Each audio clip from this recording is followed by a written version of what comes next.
There we go. And we're recording. Fantastic. Right, welcome. Well done last week on everything that you did. Fantastic turnout in terms of the number of you that have engaged with the learning off-site, which I know lots of people find not as good as being in class, but your engagement with it was fantastic. Now, I'm going to try and be a lot clearer this week with exactly what it is that I want you to do, and then I'm going to go through the science behind it. So here are the instructions for my class, for example.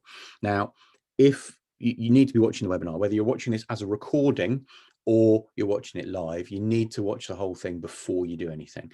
I got lots of questions last week about what certain things needed to be done, and they were all in the beginning of the webinar. So first thing you want to do is the quiz. Okay, there is a Google quiz. There's a Google quiz, and it will let you know whether you've retained lots of the information that we've talked about today, and it'll give you some ideas about things that you need to go on and have another look at. You then need to go through the slides. You need to read your way through the slides. I've put two different versions. They are the same slides, okay? PowerPoint and Google Slides, depending on what you're looking at them on. Google Slides are better. And you can write straight onto those, but I'm aware some people have a bit of difficulty with that. And there's some PowerPoint slides there that might be easier to use if Google doesn't work brilliantly for you. Now, the questions are on the slides, and I'll get to that in a minute. You can do them in two different ways. You can answer them on the slides, or I have put PDF files of all three sets of questions there. If you would rather print those off and write on them and take a photograph and upload it, that's fine. If you'd rather read them on the screen but write your answers on a piece of paper and upload that image into the Google Classroom, that is fine as well. Okay, you can choose. So you can write straight onto the slides, you can print it and write on it, or you can write just on a piece of paper reading the question from the screen and upload that. So you've got a multitude of different ways that you could do this. I'm aware some people don't like reading on the screen, some people don't like writing on the screen, and that allows you to get round all of that. Embedded in today's slides are some other videos.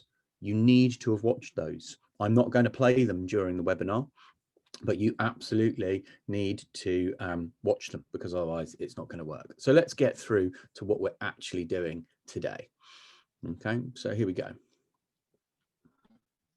Right, so we're going to mostly look at the 4 required practicals for B2 for triple students. These often get forgotten when people are revising, but they do make up 15, sometimes 20% of a paper, and that's quite a lot of grades. Now, when you look at the exam questions, I hope what you're going to realize is that quite often these are easy marks. There's nothing complicated about this, but you do have to know them. If you haven't watched the videos on how to do them, you haven't read up on it, it's really difficult. Now, let's as well talk about the I have to do it work, compared to the this would be a bonus if you're able to do it.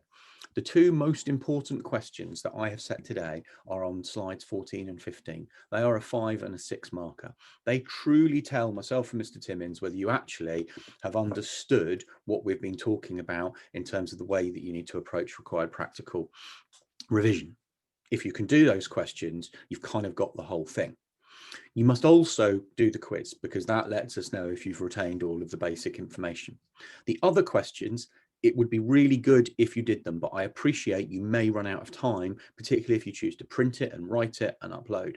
However, it would be really beneficial for you to do all of the questions and have them marked.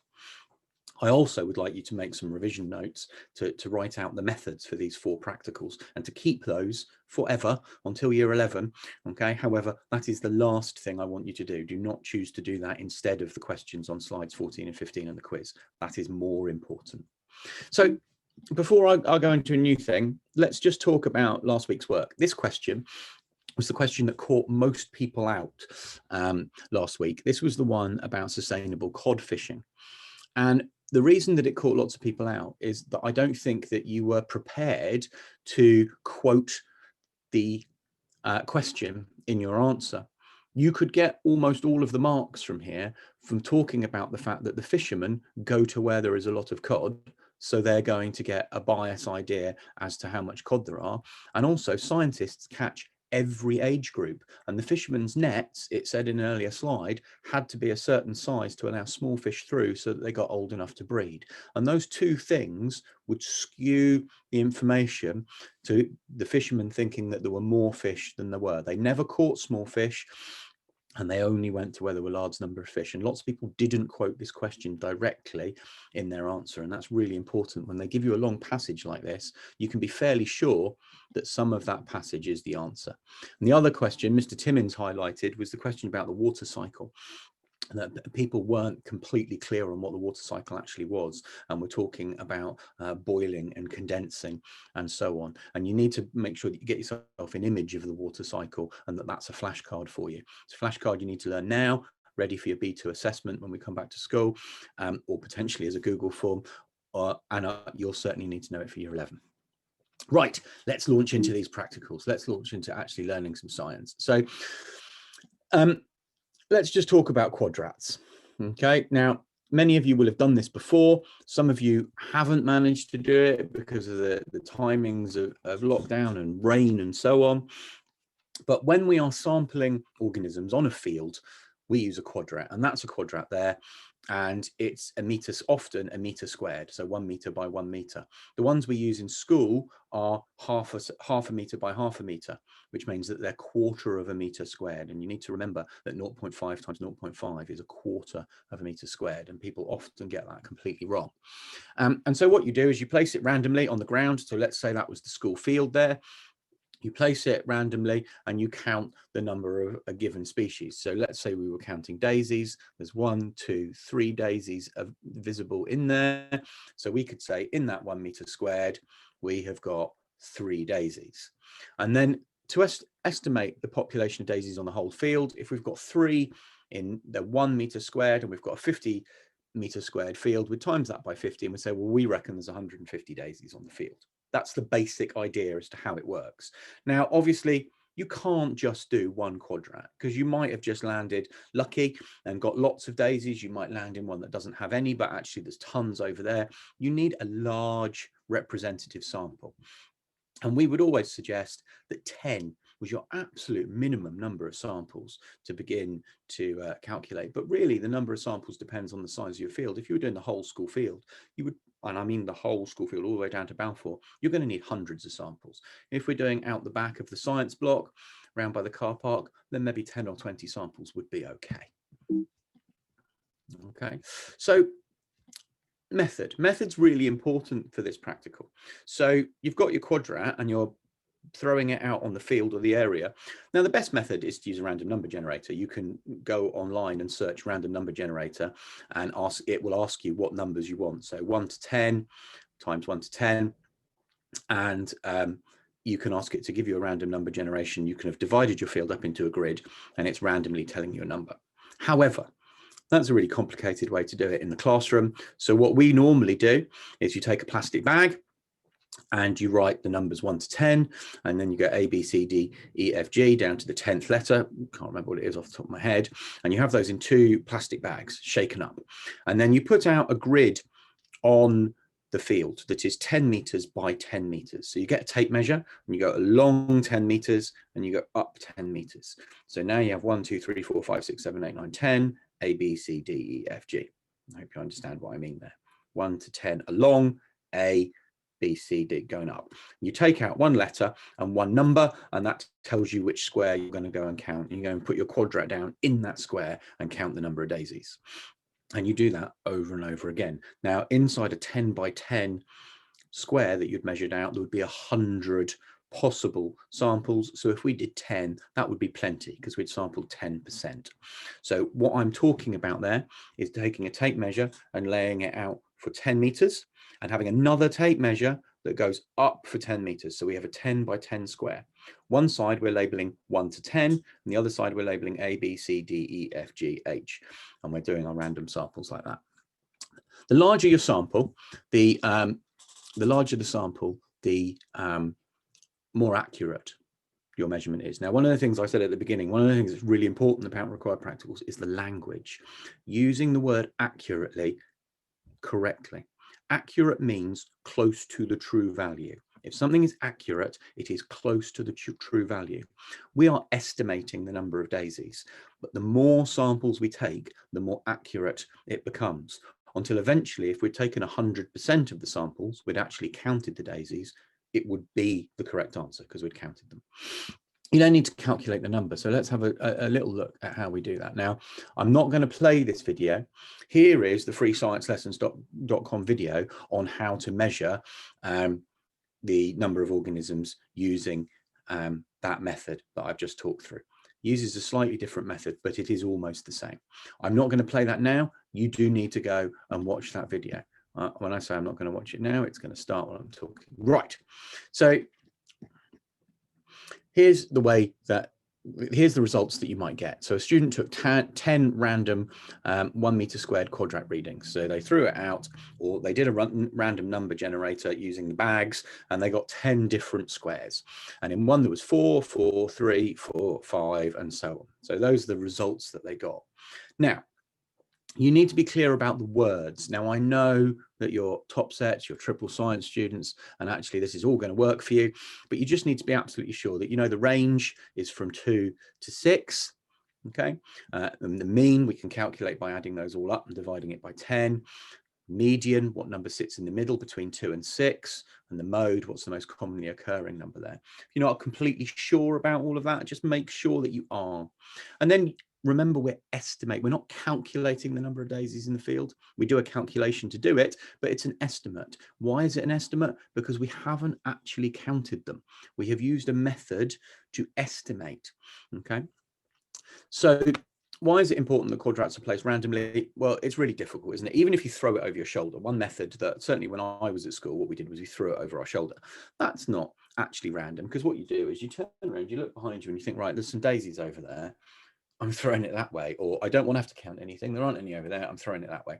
Only by using a random number generator or bags of numbers, it's the same idea, are you going to actually get a random sample. And that's really important here. Keep saying this random thing. It comes up over and over again. The other way that you can use a quadrat, that's nearly done with this required practical, is by making something called a transect. Now, a transect is when, instead of wanting to know the population of something, you want to know if moving from one place to another causes a change in the population. So you can see here, this one down here is on the coastline. So this is running from the edge of the sea back away towards the beach. And we're looking to see if the population of something changes. Here's another one where we're going from sand dunes to sand to rocky shore, and another one running across there. The example that I see in the exam all the time is running from under a tree to out onto a piece of field, because you have shade and you have full sunlight, and that significantly changes the plants that grow because they're of the amount of light that they're going to get. Now, when you're doing this one, okay, so the type of thing that you need to know here is that when you're doing the transect, with a transect, you take a 10, so you can see what they've done here is they've taken 10 meter, a tape measure for 10 meters, and they've placed their quadrats down every 2 meters or 1 meter. You choose a number. I would suggest you do 1 meter, a gap, 1 meter, so that you get enough down there. Okay, and then what you do is you count the number of different species that you find. Perhaps under a tree, you're counting the number of daisies and clover plants, for example, because that will change depending on the light that you get. Also dandelions. Now, you need to know which sample to do. So if you're asked to estimate the number of any species in a given area, you're going to be doing the random sampling technique. If you're asked about whether a neighboring field or a road or a tree is affecting the plants that grow somewhere, you're going to be using a transect. If you watch that video, the freesciencelessons.com one, it's going to explain those methods in a lot more detail. If you're really unsure about them, I would watch that video through and try and make yourself a couple of notes. There are then some questions. Now, these were the ones I was talking about at the beginning. Okay, so you can either look at this on here and you can run through and answer these on this this set of slides here. You You might prefer to open the PDF, which is a much easier document to look at, and you can scroll your way through it so you can see what you're doing, and just write the answers down on a piece of A4 paper, take a photo. Please remember to number them, because otherwise it's really difficult for me to see what I'm marking. And just upload that image into the Google Classroom, and then I'll mark that, and so will Mr. Timmins. Or you might prefer to download it. Some people prefer to print it off, and where not everyone has access to that, but some people prefer to print it off and write it actually on the document, take a picture. Doesn't matter which of those three methods you choose, they're all fine. The questions that I said were the most important were this one and this one. These two questions are really important, and I'm going to come back to why in a minute. So you just run through those. This one here, the 6 marker, I want you to look here. It says plan an investigation to test this hypothesis. Planning an investigation is a really common 6-mark question about the required practicals. What they want to know is, do you know the method, but can you change it to do the exact thing that they've asked you to do? So they want to be able to test something from something they've already done. They explain something that they have already done, and they have said, we think there is a reason. How are we going to do that? The things that are really important, you don't have to write this like an essay. When you plan an investigation, you can literally do step 1, step 2, step 3. Really clearly laying out what you want to do. Imagine you're going to give this to a top set year 8 pupil and get them to do the practical for you, but you want results that work. So make it clear. They understand things, they're going to do it properly, but you have to give them really detailed instructions. You need to mention what are the dependent and independent variables, what are you measuring, and what is the thing that's changing. Okay, what are you going to have to keep the same? If you don't put those things in, it's not a valid investigation, and you can't possibly get 6 marks.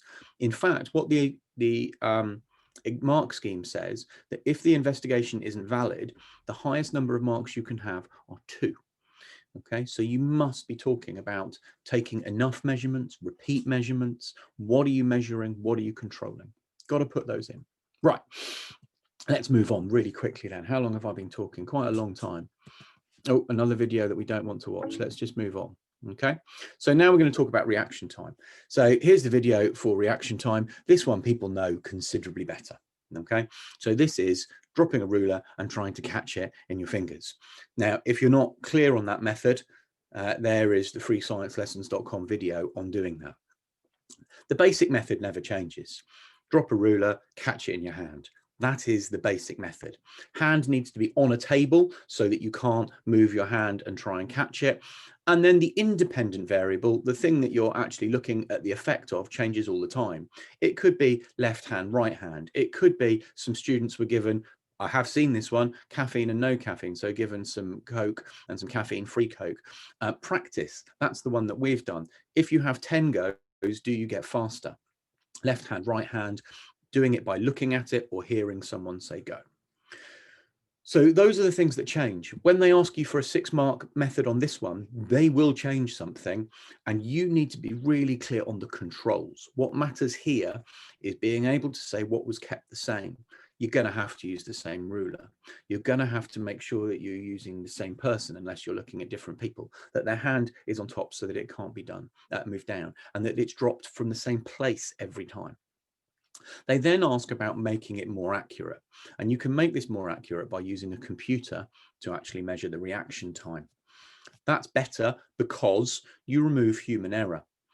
Okay, so if you're trying to read off how many centimeters it was, then you're going to be doing it to the nearest centimeter. Firstly, that brings in a level of inaccuracy because you're rounding. And secondly, there are human inaccuracies in looking at that.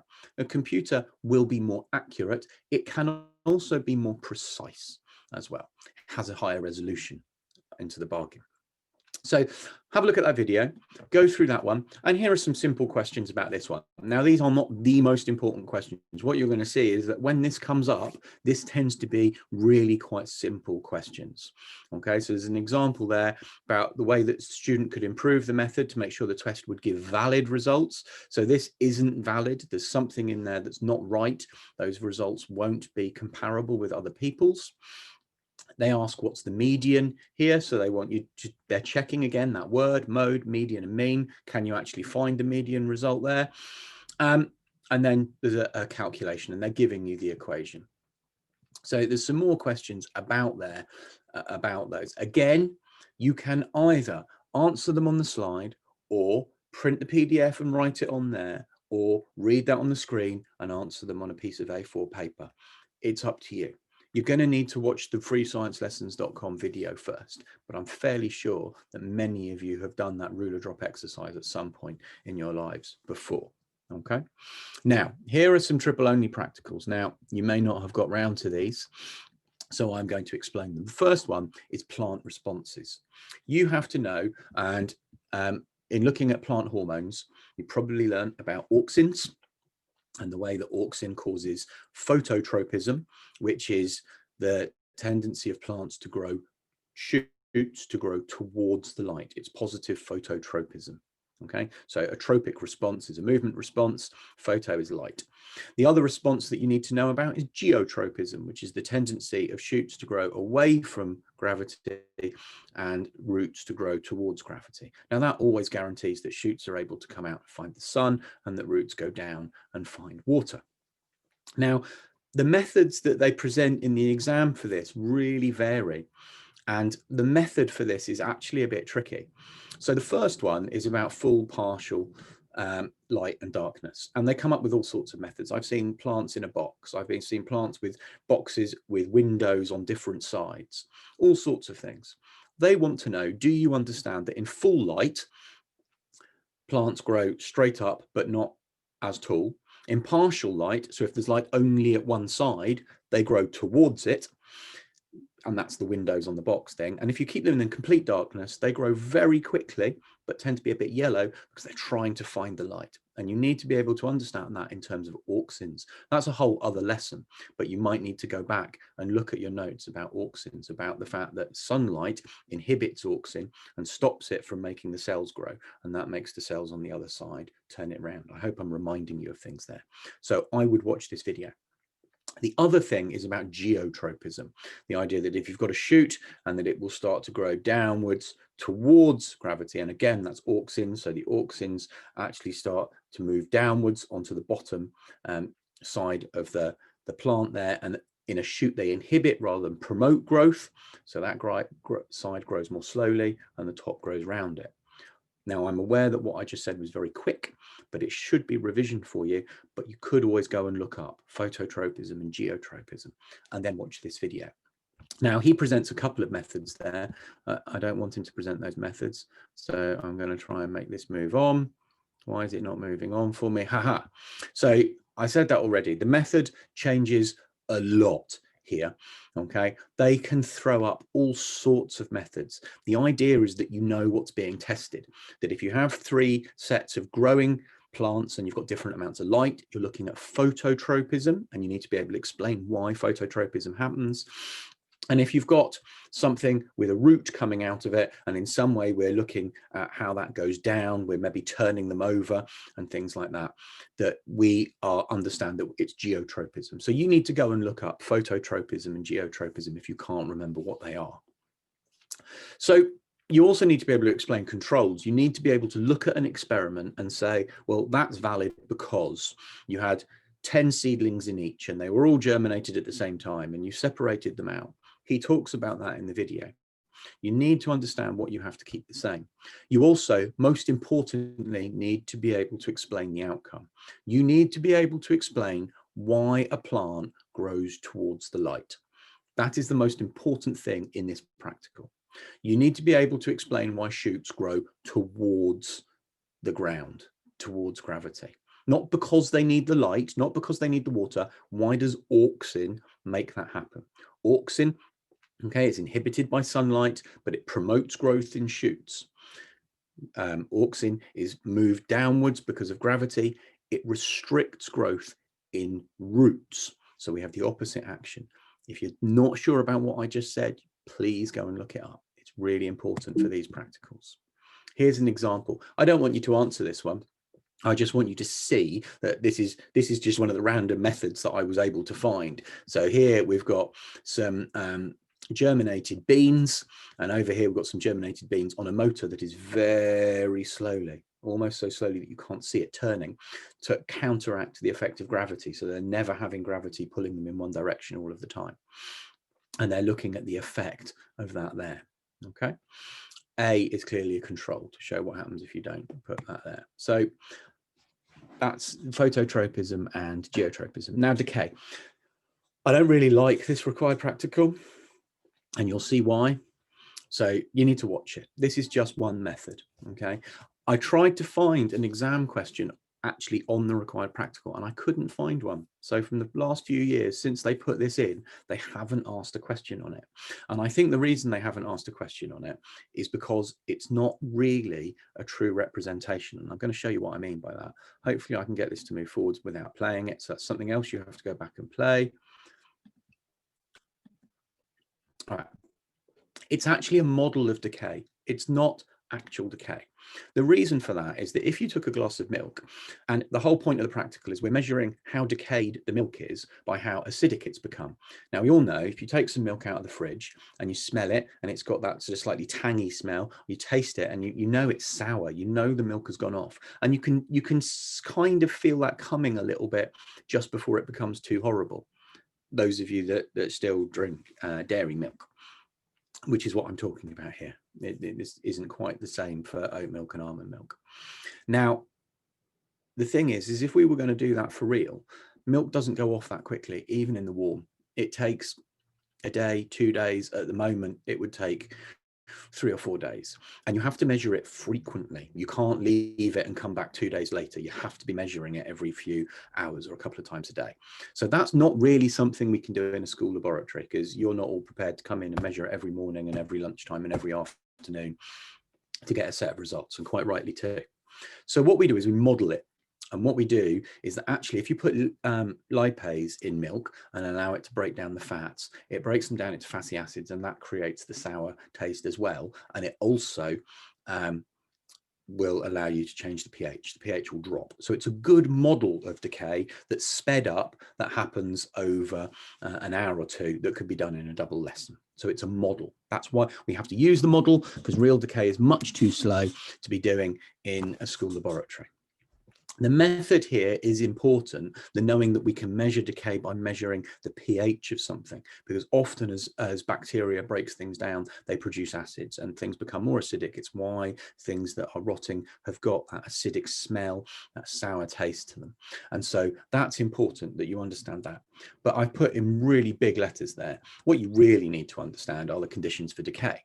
What this model looks at is that if you make the milk warmer, does it decay faster? Does milk at 20 degrees decay faster than milk at 5 degrees? And you all know the answer to that is yes. You leave it out of the fridge, it goes off overnight. You leave it in the fridge, milk will last for a week or more sometimes. So temperature, because that influences how fast the bacteria can grow, and the faster the bacteria can grow, you get a larger colony and the decay happens faster. We know other things are really important, like water. So if you get some fruit, some apples and some apricots, and you dry them out, you get dried fruit. Dried fruit keeps for months, because without water, the bacteria can't grow. They're not able to reproduce.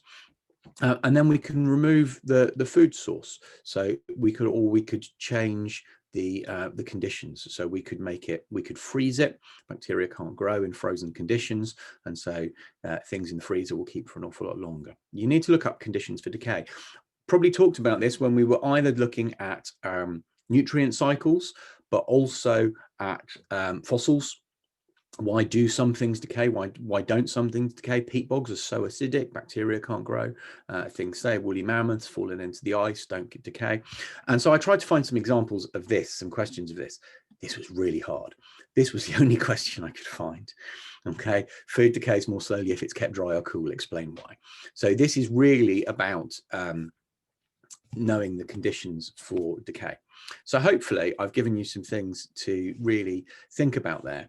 Now, the fact that I can't find a question asking about that method doesn't mean that they won't ask one in the future. It just means they haven't done in the last 3 years since they introduced it to the biology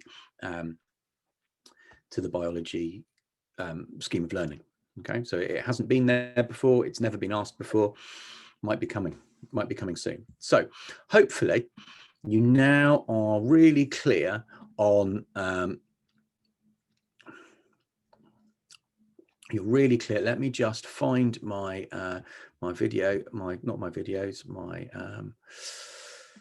the bits that I want for my screen again. Sorry, classwork. There we go. So hopefully you're really clear on what it is that you actually have to do. Okay, so what you actually need to do is, this webinar has now been, look at that, 32 minutes long. So I've given you time to stop, to go to the slides that are already in your Google Classroom and watch those freesciencelessons.com videos. I'd strongly suggest you get a piece of paper and you try and make notes of the methods as it goes through. Having those written down somewhere to revise, to learn, is really important. It's going to help you now, it's going to help you in year 11.